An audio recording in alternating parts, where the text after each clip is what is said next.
Right, ఇక హైదరాబాద్ మియాపూర్లో ఒక ఘోర రోడ్డు ప్రమాదం జరిగింది. నిజంగా ఘోర రోడ్డు ప్రమాదం చెప్పాలి దాన్ని. ఒక బైక్ని స్పీడ్గా వస్తున్నటువంటి ఒక స్కూల్ బస్సు, అటు బైక్ స్పీడ్గానే వస్తుంది, స్కూల్ బస్సు స్పీడ్గానే వస్తున్నాయి. అంటే బైక్ ఏమో గల్లీలో నుంచి బయటకు వస్తుంది, స్కూల్ బస్ ఏమో ఆ రోడ్ నుంచి వెళ్తుంది. సో ఇద్దరు వేగంగా ఉన్నారు. స్పాట్లోనే కొన్ని క్షణాల్లోనే 1-2-3 జస్ట్ క్షణాల్లోనే 2-3 సెకండ్లలోనే ఆ వ్యక్తి మరణించాడు. సో చాలా దారుణమైనటువంటి సిచ్యువేషన్ ఇది. ఎందుకంటే స్కూల్ బస్సులు మార్నింగ్ 7 అయితే చాలు, స్కూల్ బస్సులు మన రోడ్లలో గల్లీలలో ఎట్లా తిరుగుతాయో మనం చూస్తుంటాం. సో స్కూల్ బస్సులు చాలా జాగ్రత్తగా వెళ్ళాల్సిన అవసరం ఉంటుంది. ఎందుకంటే స్కూల్ బస్సుల్లో ఆ పిల్లలు ఉంటారు, చాలా సేఫ్గా ఉంటాయనుకొని ఆ పేరెంట్స్ ఏం చేస్తారంటే ఆ పిల్లల్ని ఆ బస్సులలో పంపిస్తూ ఉంటారు. సో వాళ్ళేమో ఇంత ర్యాష్గా చాలా చోట్ల మనకు కనిపిస్తూనే ఉంటాయి. సో అదే ఒక స్కూల్ బస్ వల్ల తప్పే అయితే ఆ బైకిస్ట్ ఎవరైతే ఉన్నారో ఆ గల్లీలోంచి వస్తున్నటువంటి ఆ బైకిస్టు, సో మనం జనరల్గా ఒక గల్లీలో నుంచి ఒక రోడ్లోకి ఎంటర్ అవుతున్నప్పుడు చాలా జాగ్రత్తగా ఎంటర్ కావాల్సినటువంటి అవసరం ఉంటుంది. సో నిజంగా వెహికల్స్ రావచ్చు, ఆటో రావచ్చు, కారు రావచ్చు, ఇంకేదో రావచ్చు, బైకే రావచ్చు, లేకపోతే మనుషులే రావచ్చు, ఎవరైనా రావచ్చు. కానీ అక్కడ కూడా చాలా జాగ్రత్తగా ఆ రోడ్లో నుంచి పెద్ద రోడ్లోకి మనం కలుస్తున్నప్పుడు జనరల్గా అటు ఇటు చూస్తాం, కొంచెం స్లో చేసుకుంటాం. అది రావాల్సినటువంటి పద్ధతి. కానీ మనం చూస్తున్నటువంటి ఆ విజువల్స్లో గ్లోబల్ హెడ్జ్ అయినటువంటి స్కూల్ బస్సు బైకిస్ట్ను యాక్సిడెంట్ డాష్ ఇచ్చినటువంటి విజువల్ ఒకసారి మనం చూద్దాం. స్పాట్ ఒకసారి చూద్దాం. Spot please.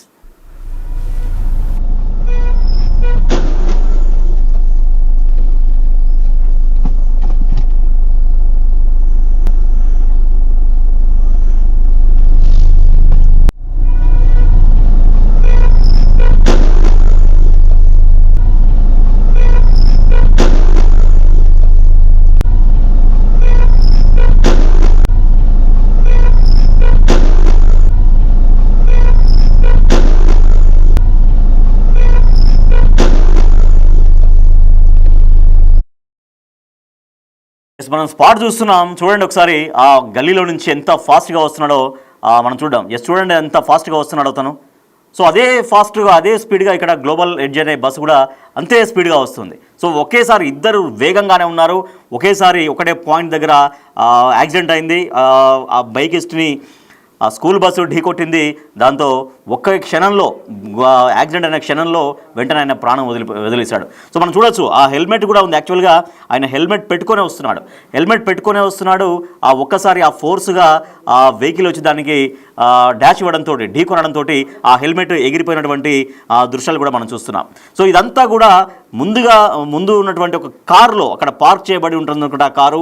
సో ఆ కారు పార్క్ చేయబడినటువంటి డాష్ బోర్డు ఉంటుంది. ఆ డాష్ బోర్డులో ఆ కెమెరా ఉంటుంది. ఆ కెమెరాలో రికార్డ్ అయినటువంటి విజువల్స్ అవి.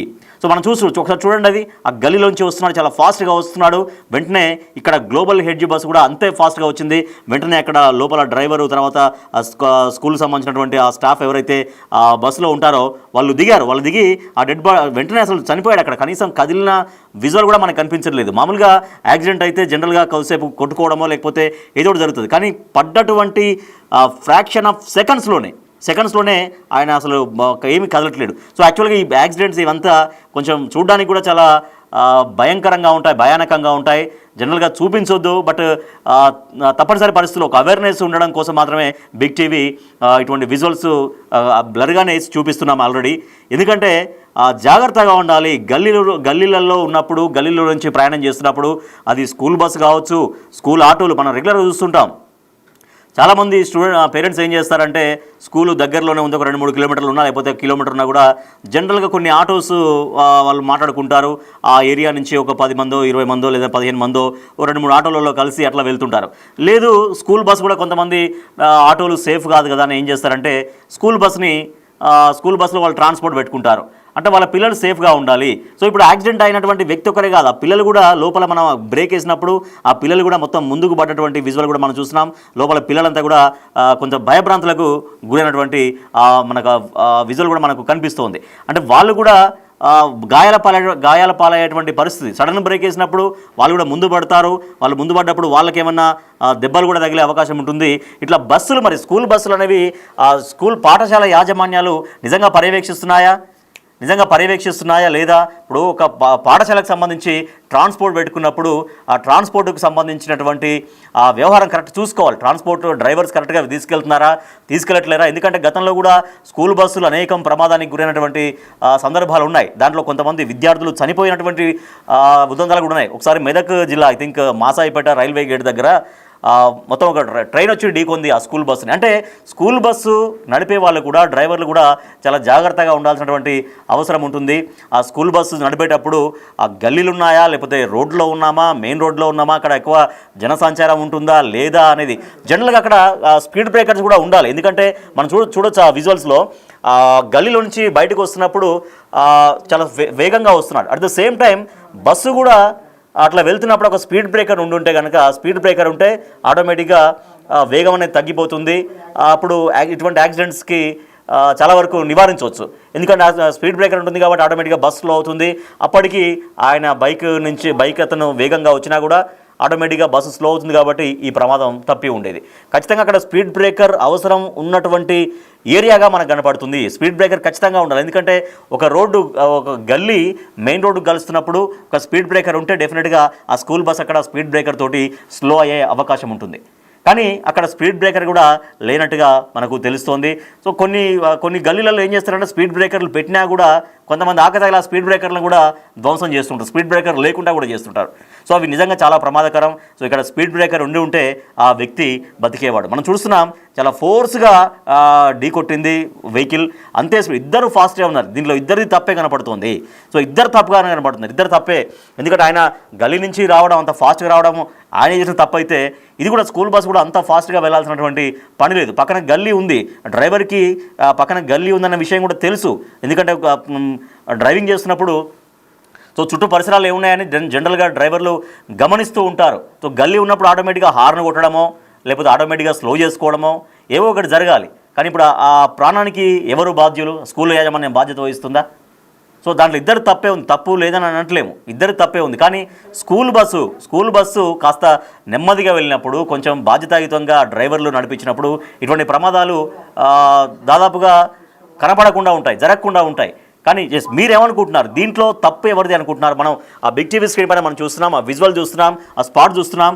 ఒక వ్యక్తి ఏమో చాలా వేగంగా ఆ గల్లీ నుంచి బయటికి రావడం, అంతే వేగంగా ఆ రోడ్ నుంచి ఆ స్కూల్ బస్సు వెళ్ళి అక్కడ డాష్ ఇవ్వడం. సో వెంటనే ఒక సెకండ్లోనే ఆయన చనిపోయాడు. ఆయన హెల్మెట్ పెట్టుకోండి. యాక్చువల్గా చాలామంది ఏం చేస్తారంటే హెల్మెట్ అనేది పెట్టుకుంటారు, కానీ దానికి పెట్టుకోవాల్సినటువంటి బెల్ట్ ఉంటుంది. హెల్మెట్కి ఆ బెల్ట్ పెట్టుకోవాలి. ఆ బెల్ట్ పెట్టుకోకపోతే ఉపయోగం లేదు ఆ హెల్మెట్ పెట్టుకొని. సో మనం చూడొచ్చు, అదే దానికి ఉదాహరణగా కనపడుతుంది అది. ఎందుకంటే ఆ స్కూల్ బస్సు డాష్ ఇవ్వగానే వెంటనే ఆ వ్యక్తి కింద పడ్డాడు. కింద పడంగానే హెల్మెట్ ఎగిరి ఎక్కడో పడిపోయింది. అంటే ఆ వ్యక్తి కింద పడుతుండగానే హెల్మెట్ ఎగిరి పడిపోయింది. దాంతో వెంటనే స్పాట్లోనే చనిపోయాడు. హెల్మెట్ పెట్టుకొని ఏంటి ఉపయోగం ఇక? సో హెల్మెట్ అంటే ఊరికి ఇట్లా పెట్టుకోవడం కాదు, దానికి ఒక బెల్ట్ ఉంటుంది. ఆ బెల్ట్ పెట్టుకుంటేనే అది ఆ ప్రాణాలని కాపాడగలుగుతుంది. సో ఇప్పుడు హెల్మెట్ పెట్టుకొని కూడా ఆ వ్యక్తి ప్రాణాలు కోల్పోయినటువంటి పరిస్థితి. రైట్, మా ప్రతినిధి సాగర్ మరింత సమాచారం సార్ ఈ ప్రమాదానికి సంబంధించి. సాగర్, చాలా దారుణమైనటువంటి ప్రమాదం జరిగింది. ఆ స్పాట్లోనే ఎట్లా చనిపోయాడు? ఒక సెకండ్లోనే ఆ వ్యక్తి చనిపోయాడు. అంటే ఇక్కడ ఇద్దరిది తప్పుగానే కనపడుతుంది. వాస్తవానికి ఆయన ఫాస్ట్గానే ఉన్నాడు, ఈ బస్సు కూడా చాలా ఫాస్ట్గానే వెళ్తుంది. సో అదంతా కూడా ఆ కార్లో రికార్డ్ అయినాయి, డాష్ బోర్డులో రికార్డ్ అయినాయి కాబట్టి ఈ ప్రమాదం మనకు క్లియర్గా తెలుస్తుంది. సో దీంట్లో అసలు ఏం జరిగింది సాగర్? ఈ ప్రమాదం ఎప్పుడు జరిగింది?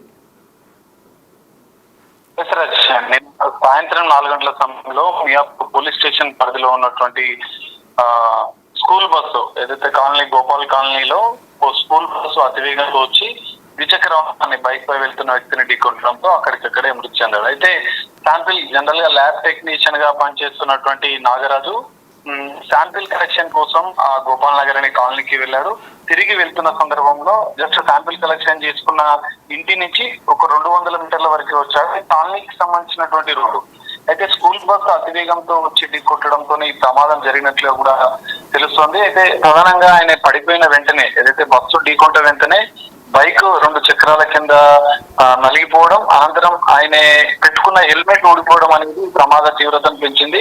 ఎందుకంటే హెల్మెట్ ఒకవేళ బెల్ట్ పెట్టుకుని ఉంటే కొంత తలకు గాయాలు తక్కువగా అవుతుంది. సో హెల్మెట్ ఊడిపోయి ఎగిరి పడిపోవడంతో తలకు తీవ్ర గాయాలయంతో అక్కడికక్కడికే నాగరాజు అనే వ్యక్తి మృతి చెందాడు. సో ఇప్పటికే దీనికి సంబంధించిన దృశ్యాలు అనేవి ఇతర వేరే బస్సు ఏదైతే ఆ రూట్ లో వస్తున్నటువంటి మరో bus CC camera dash board కెమెరాలో రికార్డ్ కావడంతో ఇదంతా క్లియర్ గా సీసీ కెమెరాలో రికార్డ్ అయిన పరిస్థితి. సో జనరల్ గా అమలాపురానికి చెందినటువంటి దోనిపాటి నాగరాజు వృత్తిరీత్యా ల్యాబ్ టెక్నీషియన్ చేస్తూ గత కొన్ని రోజులుగా కూడా ఇక్కడ నివాసం ఉంటున్నాడు. 2 పిల్లలు అన్నట్లుగా కూడా తెలుస్తుంది. సో ప్రమాదానికి బస్సు డ్రైవరే కారణం అంటూ కూడా నాగరాజు భార్య మియాపూర్ పోలీసులకు ఫిర్యాదు చేసింది. సో కేసు నమోదు చేసుకుని పోలీసులు దర్యాప్తు చేస్తున్నారు. అయితే ఇప్పటికే కుటుంబ సభ్యులు భార్య నాగరాజు కుటుంబ సభ్యులు పోలీస్ స్టేషన్ ముందు స్కూల్ ముందు కొంత ఆందోళన వ్యక్తం చేస్తున్న పరిస్థితి. బస్సు డ్రైవర్ ని అతివేగంగా వచ్చి ఢీకొట్టడం వల్లనే వారి నిర్లక్ష్యం వల్లనే నాగరాజు మృతి చెందాడు. సో తమకు న్యాయం చేయాలంటూ కూడా కుటుంబ సభ్యులు ఆందోళన చేస్తున్న పరిస్థితి అయితే కనిపిస్తుంది. Rajesh. Right, thank you Sagar. So అది మియాపూర్ వద్ద జరిగినటువంటి ప్రమాదం. క్షణాల్లోనే ఫ్రాక్షన్ ఆఫ్ సెకండ్స్లో ఆ వ్యక్తి ప్రాణాలు కోల్పోయినటువంటి పరిస్థితి. సో మనం చూస్తున్నాం చాలా వేగంగా అతను కూడా వస్తున్నాడు. సో దీంట్లో మీరేమనుకుంటున్నారు? బిగ్ టీవీ ప్రేక్షకులుగా ఈ ప్రమాదాన్ని చూశారు, ఈ స్పాట్ను చూశారు, ఆ వ్యక్తి చాలా వేగంగా బయటకు వచ్చినటువంటి విజువల్ చూశారు, అంతే స్పీడ్గా అక్కడ స్కూల్ బస్ వస్తున్నటువంటి ఆ విజువల్ చూశారు. సో ప్రమాదం ఎట్లా జరిగిందో చూశారు. సో మీరేమనుకుంటున్నారు? ఈ ప్రమాదంలో తప్పు ఎవరిది? బైకర్దా, స్కూల్ బస్దా, ఇద్దరిది తప్పు ఉందా? మీరేమనుకుంటున్నారో మీ కామెంట్ కూడా చేయొచ్చు. తర్వాత మీరేమనుకుంటున్నారు? బిగ్ టీవీ పోల్లో మీ ఒపీనియన్ని కూడా చెప్పొచ్చు. సో బైకర్దా తప్పు, స్కూల్ బస్దా తప్పు, లేదా ఇద్దరిది తప్పు అనిపిస్తుందా? సో ఆ వ్యక్తి పేరు నాగరాజు, ఆయన అమలాపురం వాసి అని చెబుతున్నారు. సో ఆయన ఇక్కడ ఇక్కడ వచ్చి జీవనోపాధి కోసం పని చేసుకుంటూ ఉంటారు. సో వాళ్ళ భార్య తర్వాత ఇంకా వాళ్ళ బంధువులందరూ కూడా మియాపూర్ పోలీస్ స్టేషన్లో కంప్లైంట్ చేశారు. స్కూల్ బస్సు డ్రైవర్ అతి వేగం వల్లే తన భర్త ప్రాణాలు కోల్పోయాడు. తన భర్త ప్రాణాలని తిరిగి ఎలాగ ఇవ్వలేరు కాబట్టి సో దీనికి నైతిక బాధ్యత వహించాలి, మా కుటుంబానికి న్యాయం చేయాలంటూ వాళ్ళు పోలీస్ స్టేషన్ ముందట బైఠాయించారు. ఆయన పైన పోలీసు కంప్లైంట్ కూడా ఇచ్చారు. సో మరి స్కూల్ యాజమాన్యం దీనిపైన ఎట్లా రియాక్ట్ అవుతుందనేది కూడా చూడాలి. స్కూల్ పేరు ఏంటంటే గ్లోబల్ హెడ్జ్ అనేటువంటి school bus. So school bus అనేది సహజంగా చాలా డ్రైవర్లు చాలా సుశిక్షితులుగా ఉండాల్సినటువంటి అవసరం ఉంటుంది. యాజమాన్యాలు స్కూల్ బస్సుల డ్రైవర్కి, ఆ బస్సులో డ్రైవర్కి అప్పచెప్తున్నప్పుడు చాలామంది ప్రాణాలు డ్రైవర్ చేతిలో పెట్టినట్టే లెక్క. ఎందుకంటే స్కూల్ బస్ కాబట్టి వాళ్ళ ఇంటి దగ్గర తల్లిదండ్రులు చాలా సేఫ్గా, స్కూల్ బస్ కాబట్టి పెద్ద వెహికల్ ఉంటుంది, మామూలుగా చిన్న ఆటోలు అంటే ఎక్కువగా ప్రమాదానికి గురయ్యే అవకాశం ఉంటుంది కాబట్టి స్కూల్ బస్ కాబట్టి చాలా సేఫ్గా ఉంటుంది అనేటువంటి భావనతో ఏం చేస్తారు చాలామంది అంటే తక్కువ దూరమైనా సరే, ఒక 1/2 కిలోమీటర్ అయినా సరే టైంకు తీసుకెళ్తుంది, టైంకు తీసుకొస్తుంది అని చెప్పి అట్లా ఎక్కువ మంది స్కూల్ బస్ని ట్రాన్స్పోర్ట్గా పెట్టుకుంటారు. సో ఇప్పుడు చనిపోయింది ఆ బైకిస్టే కావచ్చు, కానీ స్కూల్ బస్సు పిల్లలు కూడా చాలామందికి చాలా తీవ్ర ప్రమాదానికి కూడా అట్లా గురయ్యేటువంటి అవకాశం ఉంటుంది. గతంలో ఎన్నో ఉదంతాలు ఉన్నాయి స్కూల్ బస్సులు ఇట్లా అతివేగంగా నడపడం వల్ల. సరే, ఈ ప్రమాదంలో స్కూల్ బస్సే ఢీ కొట్టింది, అక్కడ వేరే వ్యక్తి మరణించాడు. బట్ స్కూల్ పిల్లలు కూడా ఏం గాయపడలేదు లక్కీగా. బట్ చాలా వరకు దానిలో వాళ్ళు భయాందోళనకు గురవుతారు. సో ఒక్కోసారి ఏమైందంటే ఈ ప్రమాదం స్కూల్ విద్యార్థులు కూడా తీవ్రంగా గాయపడేటువంటి విధంగా కూడా ఇటువంటి ప్రమాదాలు జరుగుతాయి. సో ప్రమాదాలు జరగకుండా స్కూల్ బస్సు గల్లీలలో వస్తున్నప్పుడు మామూలుగా సరే అక్కడ రోడ్డు ఉంది, పెద్ద రోడ్డు ఉంది, విశాలంగా ఉంది, అక్కడ ఎవరు వచ్చేటువంటి పరిస్థితి లేదన్నప్పుడు డ్రైవర్ ఏంటంటే ఓన్లీ స్టీరింగ్ రోడ్డే కాదుగా చూసేది, మొత్తం చుట్టూ చూడాల్సి. డ్రైవర్ అన్నప్పుడు చుట్టూ నెక్స్ట్ గల్లీ ఏంటి, నెక్స్ట్ వెహికల్ ఏంటి, ఒక ఎదురుగా వచ్చేటువంటి వెహికల్ ఎంత స్పీడ్తో వస్తుంది, ఇవన్నీ కూడా తెలియకుండానే మైండ్లో క్యాలిక్యులేట్ చేసుకుంటూ డ్రైవింగ్ చేయాల్సినటువంటి అవసరం ఉంటుంది. అక్కడ చాలా క్లియర్గా కనిపిస్తుంది, అక్కడ పెద్ద గల్లీ ఉంది, ఆ గల్లీలో నుంచి ఇంకా ఒక్కోసారి ఏం చేస్తారంటే పిల్లలు కూడా ఆడుకుంటుంటారు రోడ్లపైన, ఒక్కోసారి పిల్లలు 4-5 కలిసి ఆడుకోవడం జరుగుతూ ఉంటుంది. వాళ్ళు ఒకరు ఏదో పరుగు పందెం పెట్టుకుంటారు, ఏదో సరదాగా వాళ్ళు ఆడుకుంటుంటే కూడా టక్కున రోడ్డు పైకి వచ్చేస్తారు వాళ్ళు. సో అట్లా కూడా డ్రైవర్ అంచనా వేయాలి. ఇప్పుడు ఆ రోడ్డు వెంబడి పోతుంటే నెక్స్ట్ నీకు రైట్ సైడ్లో ఆ బస్సుకి డ్రైవర్కి రైట్ సైడ్ గల్లీ అనమాట. ఆ గల్లీ కూడా చిన్న గల్లీ కూడా ఏమనిపించట్లేదు, అది కూడా కొంచెం పెద్ద రోడ్డే, సీసీ రోడ్డే కనిపిస్తుంది ఆ గల్లీలోకి. అంటే అక్కడ కూడా ఒక 2 కార్లు పట్టేటువంటి విడ్త్తోనే ఆ రోడ్డు మనకు కనిపిస్తుంది. అట్లాంటప్పుడు డ్రైవర్ చాలా సేఫ్గా ఉండాలి, చాలా ముందు చూపుతో వ్యవహరించాలి. అక్కడ హార్న్ కొట్టడం కావచ్చు, లేకపోతే గల్లీ వచ్చినప్పుడు అలా స్పీడ్ బ్రేకర్ లేకపోయినా కూడా స్పీడ్ నియంత్రించుకోవచ్చు. కానీ డ్రైవర్ ఆ పని చేసినట్టుగా మనకు కనపడలేదు. సో డ్రైవర్ చాలా స్పీడ్గానే వచ్చినట్టు మనకు అనిపిస్తుంది. దాంట్లో ఇద్దరిది అతివేగమే అనిపిస్తోంది. అతను కూడా బైకిస్ట్ కూడా ఆ గల్లీలో నుంచి మెయిన్ రోడ్లోకి కలుస్తున్నప్పుడు చాలా స్లోగా ఎంటర్ కావాల్సినటువంటి అవసరం ఉంటుంది. కానీ అది ఇద్దరి దగ్గర ఉన్నటువంటి అజాగ్రత్త వల్ల స్పాట్లో ఆ బైకిస్ట్ మృత్యువాత పడ్డటువంటి పరిస్థితి. సో హెల్మెట్ పెట్టుకున్నాడు, హెల్మెట్ పెట్టుకున్నా కూడా ఇక్కడ ఉపయోగం ఏమీ లేదు. హెల్మెట్ పెట్టుకున్నాడు, హెల్మెట్ ఏంది రక్షణ ఇస్తుంది, ప్రాణాలని కాపాడుతుంది. ఎప్పుడు కాపాడుతుంది? ఆ హెల్మెట్ అనేది ప్రాపర్గా పెట్టుకొని ఆ హెల్మెట్కు ఉన్నటువంటి ఆ బెల్ట్స్ ఫిక్స్ చేసుకుంటే, ఆ బెల్ట్ పెట్టుకుంటే సడన్గా ఇట్లా కింద పడ్డప్పుడు కూడా హెల్మెట్ ఊడిపోకుండా తలని కాపాడుతుంది, మనిషిని కాపాడుతుంది. సో ఇటువంటి యాక్సిడెంట్లలో మెయిన్గా తలకు ఇంజురీ కావడం వల్లే, హెడ్ ఇంజురీ కావడం వల్లే స్పాట్లో చనిపోతారు. సో దాంట్లో ఈ ప్రమాదంలో జరిగింది కూడా అదే. హెల్మెట్ పెట్టుకున్నాడు కానీ అది బెల్ట్ పెట్టుకోలేదు అంటే నెగ్లిజెన్స్.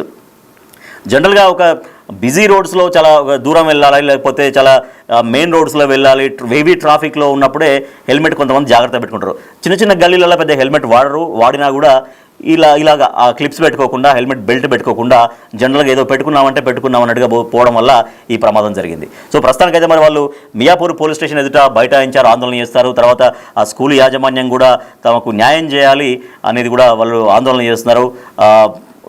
స్కూల్ బస్సు డ్రైవరే, ఆ స్కూలే కారణం అంటూ వాళ్ళు ఆరోపిస్తూ వాళ్ళైతే ఆందోళన కొనసాగిస్తూ ఉన్నారు.